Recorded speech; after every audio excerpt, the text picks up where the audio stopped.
very often it is when we begin to write, it is, we are unsure of the various other connotations attached to the whatever the word is. For example, you said we could use scarlet instead of red.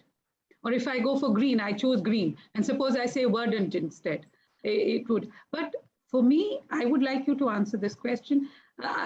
Is it okay to use it the very first time, or should we be cautious and then make sure that we know ourselves and know how to put it into a sentence before we go venturing into something which we are not sure of?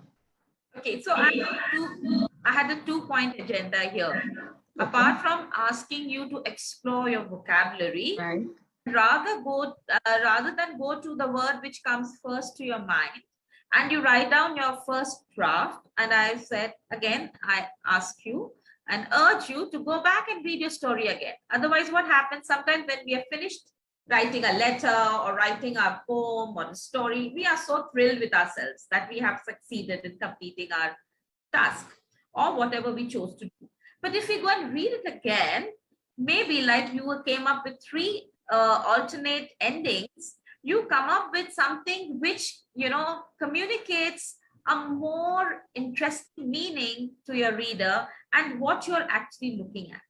So I want you to explore vocabulary and share that vocabulary with your readers, because it enhances their experience. Like I said, it transports them immediately into the story and into the setting, into the minds of the character.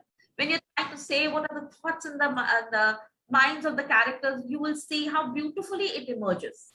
And your work is done, because your readers are going to carry that impact. After they've shut the book, close the pages, that word is going to linger on in their mind.